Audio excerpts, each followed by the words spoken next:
Takže ahoj, já jsem Áďa a dneska vás vítám u našeho dalšího videjka. Jenom až řeknu název toho videjka, i když jste se ho asi přečetli dole, tak mi prosím vás do komentářů nepište, co jakože kopíruju a takovýhle věci, já to vím, ale myslím, že jako je to úplně normální. Já už jsem viděla mnoho youtuberů, kteří kopírovali, takže nemusíte si zrovna jako tady prostě neřešte to. A já myslím teda, že se na to může vrhnout a dneska je to videjko na lišce co nejhůř. Já teda dneska používám tady tu paletku a myslím, že můžeme rovnou začít tady tím fialovým stínem. A ten je krásný prostě. A ten si dáme přes celý víčko. Já tam musí být prostě. Musíme být krásný. Trošku můžeme i k obočí, ale ne úplně, jinak by to vypadalo úplně hrozně. No, já jsem teď trochu Když přetáhnete, vůbec to nevadí. Buď si to můžete odlíčit, anebo to tam nechat a pak to je ztratit, jako já, jednoduše. Já to třeba ani nebudu ztrácet. Proč? Tak, možná něco tam přihodím. Další věcí, kterou uděláme, že si vezmeme tady tu šedivou a vymácháme do ní nějaký ztrácetý štěbec, který právě používáte. A takhle to naťupkáme na ty oči. Můžete i trošku vedle, vypadá to moc hezký. Tak, to je hrozně jen čuplíky na očích, no to víte. Tak, trošku sem.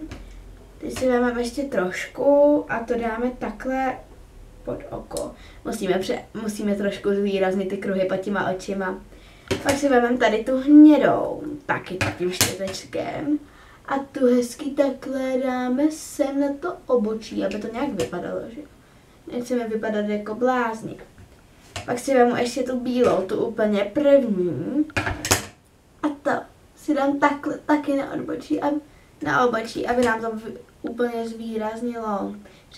Přece ty stíny musí být vidět. Pak si vezmu nějaký plochý štětek. A tady tu krásnou šedivo-černou, která je dokonalá a mám ji hrozně ráda, ale vůbec nebarví. Tak a tu černou dáme takhle pod oko. Musíte tam mít úzkou linku, úplně mega úzkou, protože to by vůbec nevyniklo, že ano?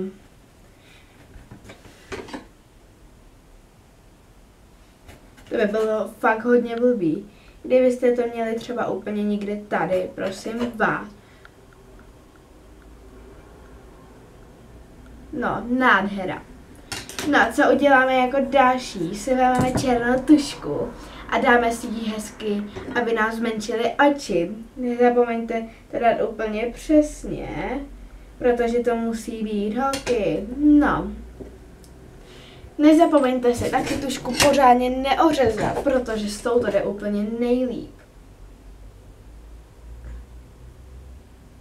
Nádhera. No a oči zakončíme jako, ještě teda máme linky. Já používám tady ty tekutý, doufám, že to dobře vidíte. A takhle a uděláme krásnou hubeňoučkou linku. A úplně nad řasama, protože ty jsou nejkrásnější.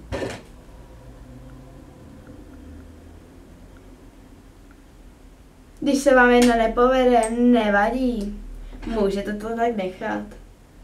Přece vám na oči nebude koukat nikdo 50 let. Tak. Pak si vezmeme hodně těch linek a dáme někam hodně doprostřed. A takhle necháme si je obtisknout, protože to je tak krásný. Já jsem si to tam omylem dala málo, takže si tam vezmeme ještě víc. A dáme pořádně obtisk. Jestli se vám to nechce obtisknout, tak si tu linku namalujte jednoduše. Tak. další, co uděláme, oči zakončíme řasenkou. Já mám tady tu černou a nevím, jak se jmenuje, protože ještě pomalu neumím číst. Tak, nejlepší je, když to děláte tady tím hrotem. Tady to vůbec nefunguje. No. A ještě vůbec vám ty řasy neslepí. Musíte to takhle tím kartáčkem posadit a pak rychle jednoduše no koukejte na ty řasy. Můžete trošku i pročíst, no přece, no. Na spodních hezky nabarvíme. No krásný. To ještě pročísneme. Tak. No a ještě druhý očičko, to nesmíme vynechat. Holky, nebrečte.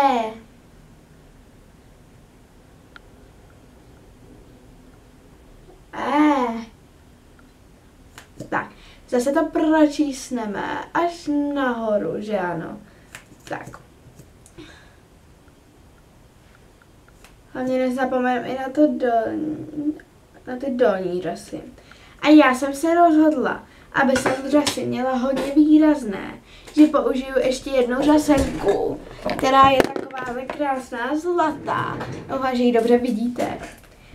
A má takovýhle krásný ohebný kartáček, že ji ještě takhle krásně vytáhnu.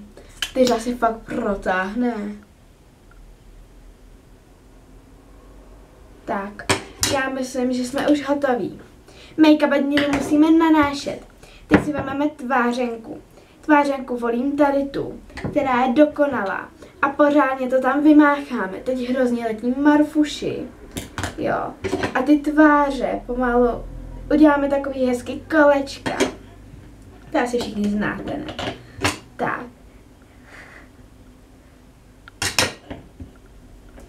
No, taky dáme tak. Já myslím, že jsem krásná. Teď si vemu tady ten štětec na konturování. Doufám, že ho dobře vidíte, no já myslím, že ano. A vemu si tady ty krásně třpitivé barvy. Vemu všechny, že ano, aby to. A všechno hezky vykonturuju. No ale jelikož mi to nějak nejde, tak si vemu tady ty barvičky a nějaký krásný štěteček. Já používám tady ty na to ztrácení a úplně tu nejtmavší barvu, která tam je. A udělám si tam takové čáry, které jsou úplně nádherné, že ano. Všechno ztratíme, nebojte se, děvčata. Tak a všechno to ztratíme, že ano. No, nádhera. Já se dneska musím pochválit. Jako další, ještě trošku rozetřeme, ani i ty tvářičky, ale ty jsme moc nemuseli, jsem si to zkazila, ježiš. Bereme si tady to, kde je rozjasňovač a bereme si tvářenkový štětec a pořádně to tam vymácháme, ale ne. Vezmeme si to takhle ručičkou, protože už tam toho máme málo a dáme si to pěkně takhle sem, aby nám to vyniklo, že ano. Tak, já si beru takhle a takhle hezky tam udělám čárky. Ty jsou nejlepší, nemusíte to vůbec roztírat, protože pak to dám i takhle na